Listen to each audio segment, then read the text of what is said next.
ngày nghỉ có về đâu bệnh nhân đấy chị nhỉ? Ngày nghỉ mà, nhưng mà đi trực cũng vất vả đấy nha. Hai cô nhỉ? Vâng.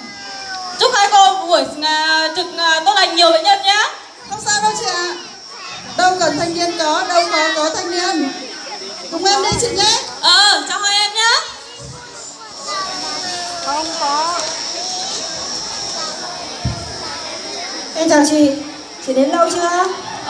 Chào em, chị vừa đến mà. Hôm nay có vẻ đông bệnh nhân đấy nhờ chị nhỏ.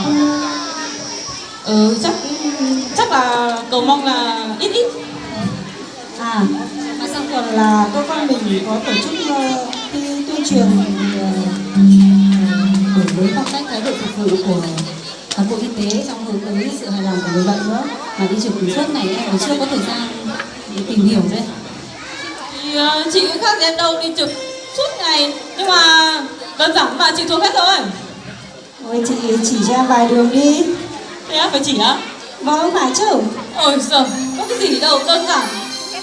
Điều E, thực hiện lời bác Hồ dạy, lương y như từ mẫu.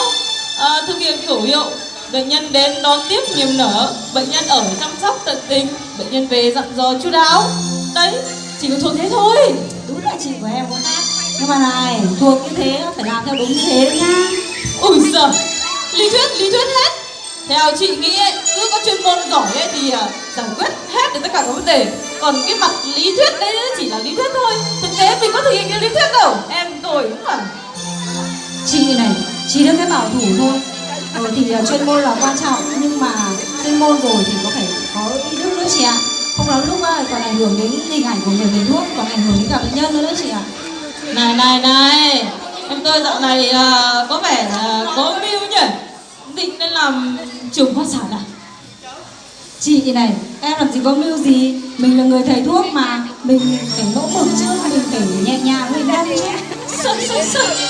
Này, chết. Này, ông mưu kinh nhỉ. Này, nên là lãnh đạo nhớ bảo chị với nhá. Chị lên cùng.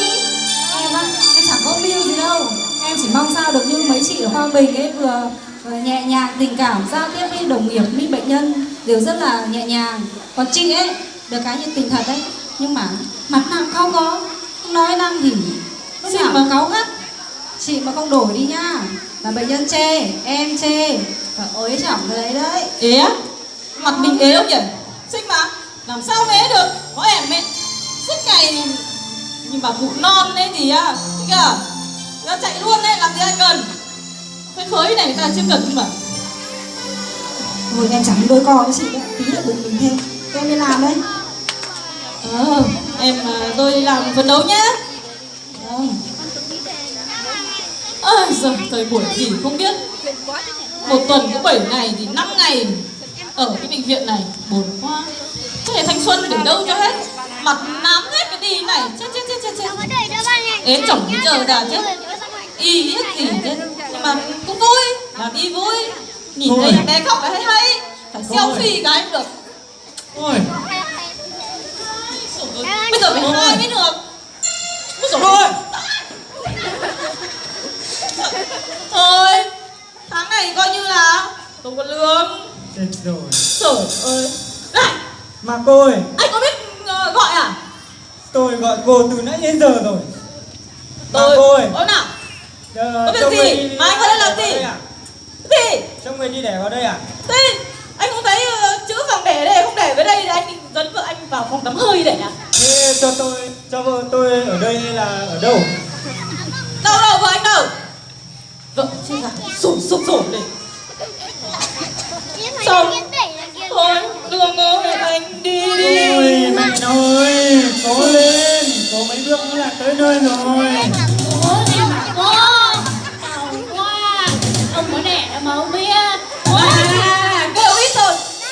Đi đẻ chứ có cái gì đâu mà kêu ầm cứ ý lên. Ra đây ngồi nào. Coi cái gì mà kêu đau thế không biết. Ngồi đây. Còn có thể nó ra ngã ngửa ra bây giờ đấy. Thế đau lâu chưa?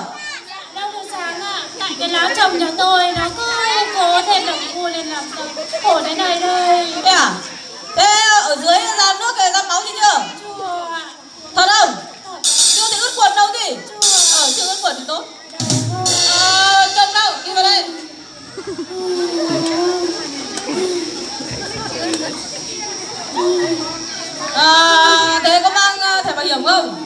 Tôi đi vội quá, quên mất rồi cô ạ.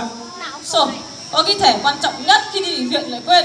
Chắc một số cái không dính trên người anh chắc anh quên luôn nhỉ. Khổ thật đấy. Tên là gì? Sung sao sướng. Cái gì? Thế anh đi đẻ à? Dạ vâng, à không, vợ tôi. Thế thì anh phải khai tên vợ anh, anh khai tên anh làm gì? Vợ tôi là Sùng Thị Sung. Trời, Sùng Thị Sung, thằng nào đẻ nhiều thế, đúng rồi. Tuổi. Thế cô hỏi tuổi của tôi là tuổi của vợ tôi. Này anh à? Vợ tôi à? Tôi hỏi tuổi với anh, hỏi tuổi anh làm gì? Tuổi vợ tôi là 45 tuổi. Đau quá bác sĩ ơi. Thế mấy con rồi? Dạ báo cáo với cô là mới được 2 nữ 2 gái cô ạ. Cái này là thịt mệt à? Đây là đứa này là được thằng cu, nên là tôi xuống bệnh viện huyện để cho nó yên tâm mà. À thế à? Nhà người ta thì để thằng cu à? Thế là 5 đứa đúng không? Dạ vâng. Nhà người ta thì 2 đứa là đủ. Nhà anh hẳn 5 đứa. Ôi đủ nhỉ? Đủ quá. Thì có cả trai cả gái cho nó đủ nếp đủ tẻ, nó vui cửa với nhà ấy mà. Ở làng anh hay đủ nếp đủ tẻ thế à? Ở làng tôi thì ai cũng để thế mà. Thế à? Rồi ôi, Sung cộng xương hai vợ chồng đấy hợp thế nhỉ? Mai mình tên Ngân, mai mình lấy chồng tên gì nhỉ? Chưa nghĩ rằng.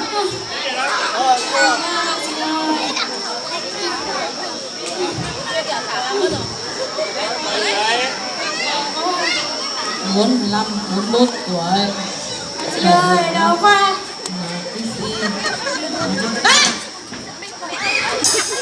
Cô kia. Này. Thế hả? Ai đây hút thuốc đấy?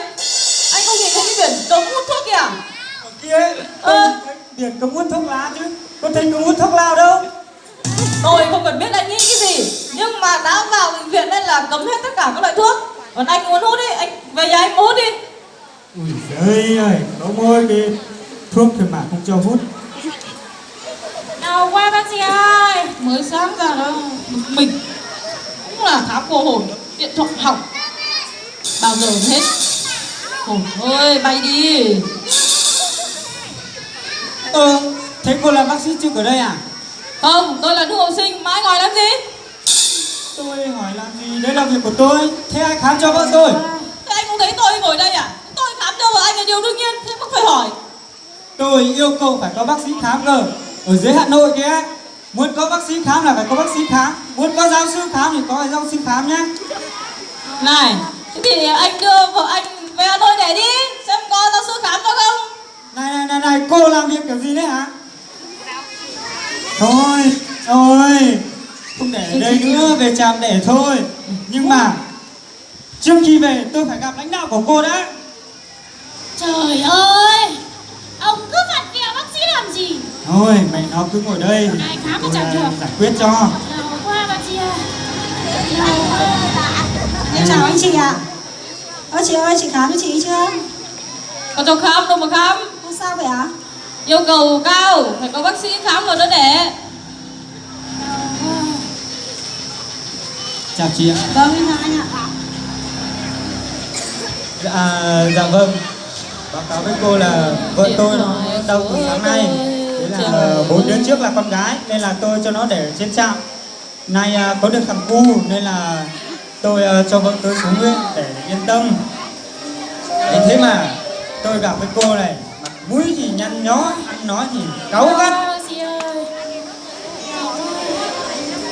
Mà tôi thấy bệnh viện Xín Mần bây giờ thay đổi nhiều lắm cô ạ. Trang thiết bị thì hiện đại, y bác sĩ thì tận tình, giỏi và chu đáo. Khuôn viên bệnh viện thì sạch đẹp. Vâng, đúng rồi đấy anh ạ. Bệnh viện Xín Mần này đã đổi mới rất là nhiều ạ. Được trang bị đầy đủ các trang thiết bị đầy đủ,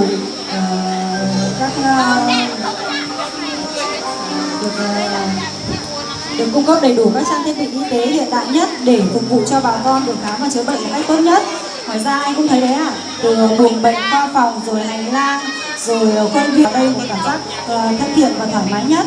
Và tới này đây ạ, bệnh viện chúng em cũng sẽ có một khu vui chơi riêng dành cho trẻ em để những cháu vào đây sẽ giảm những áp lực cho các cháu và phụ huynh, và đặc biệt hơn nữa luôn Thăng thăng là không có. Này, tôi nó bảo không có bác sĩ khám nào đâu. Mà không những có một bác sĩ mà có đến 2-3 bác sĩ liền. Nhưng mà đấy.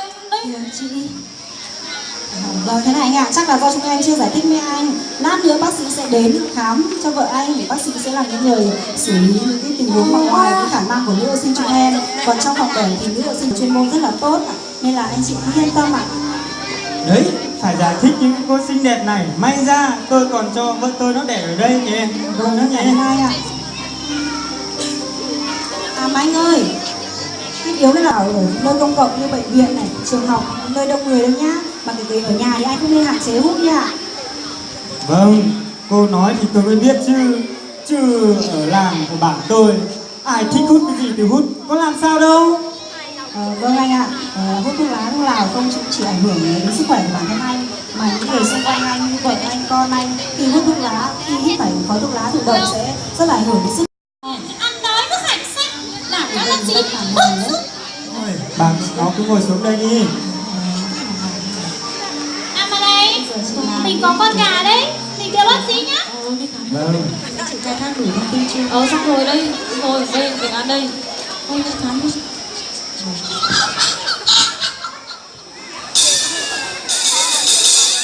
Chào hai cô. Báo cáo với hai cô là tôi có con gà mới mang từ trên nhà xuống. Biết cô, mong hai cô nhận cho. Ơi anh ơi, anh cất đi anh ạ. Anh cất đi ạ. Tấm lòng của anh chị em xin nhận ạ. Nhưng mà để anh chị vào đây chăm sóc và điều trị cho anh chị là nhiệm vụ của chúng em ạ. Chúng em sẽ tạo những cái điều kiện tốt nhất để phục vụ anh chị. Không phải cứ vào đây là có con gà là chúng em sẽ chăm sóc và quan tâm hơn đâu ạ. Anh cất đi nhá. Này nhá, tí nữa nhá. Chị đẻ xong ấy thì anh mổ và tập bổ cho chị nhá. Dạ vâng, tôi cảm ơn cô. Nhưng mà tôi cũng thấy thật là áy náy khi thấy y bác sĩ ở đây vất vả và nhiệt tình. Vâng, em cảm ơn anh ạ. Mẹ chọn con vuông là niềm hạnh phúc của gia đình anh chị. Tuy nhiên nó cũng là niềm hạnh phúc của những người thầy thuốc chúng em ạ. Tuy nhiên trong cái quá trình làm việc do cái áp lực công việc, bọn em còn sơ sót, còn thiếu, còn đôi khi còn có những cái lời ăn tiếng nói nó chưa phù hợp, nên là mong anh chị đóng góp ý kiến để chúng em sẽ tiếp thu và sửa đổi ạ. Vâng. Ôi, có con gà luôn, bác sĩ không tìm thấy. Em nói chị đừng giận nhá. Bác sĩ ơi. Lúc nào hướng đến cái đổi mới phong cách và cái thái độ phục vụ của nhân viên y tế, nhưng mà em thấy chị có lời ăn tiếng nói với bệnh nhân như thế là không được đâu. Bệnh nhân phần nào em thấy người nhà bệnh nhân phật ý không hài lòng với thái độ của chị đâu đấy. Thế á? Thì chị cũng biết thế, nhưng mà dạo này em xem một tuần có 7 ngày, đi ở viện hẳn 5 ngày, trực áp lực công việc nó quá mệt mỏi với chị. Chồng con thì chưa có, suốt ngày cắm cúi ở đây. Nhưng mà thật ra thì chị nghĩ lại thì chị cũng thấy mình có lỗi thật. Hơi có bắt với bệnh nhân, rồi người ta nặng đầu như thế, tự dưng mình quát thế thì cái hơi có lỗi. Hay thôi thì chị ra xin lỗi nhé. Đấy chị ạ, bây giờ chị cứ coi người bệnh nhân đến với mình như là anh chị, bố mẹ mình đến với mình thì mình cũng thấy là mọi việc nó sẽ đơn giản hơn thôi. Bây giờ chị ra để tạo niềm tin cho người bệnh nhé. Nhớ phải thấy là đẹp của chị. Ra nhé. Thôi em ra với chị đi. Anh chị ạ, em xin lỗi vì lúc nãy có cái lời nói hơi mạnh dạn mà có gì không phải thì mong anh chị bỏ qua. Em cũng xin lỗi chị vì lúc nãy khám không chu đáo cho anh và chị, thì là em cũng biết lỗi của mình rồi, mà em cũng xin tiếp thu. Nếu như mà em còn có gì không phải thì mong anh chị bảo em để em còn học hỏi và rút kinh nghiệm ạ. Thật ra lúc đấy là tôi cũng cảm thấy rất là bức xúc, nhưng mà tôi thấy các cô ở đây rất là vất vả và nhiệt tình thì thôi, tôi cũng biết là các cô làm trong công việc thì có rất là nhiều áp lực, nên là tôi cũng bỏ qua cho các cô. Vâng, em cũng rất cảm ơn anh chị ạ. Em cũng xin hứa và xin tiếp thu là thực hiện đúng theo lời của các hồ dạy. Lương y như từ mẫu. Chị ơi, thế giờ em đưa chị đi đẻ nhá. Chị đi đẻ nhá, cố lên chị ơi, cố lên nào, cố lên. Rồi ôi.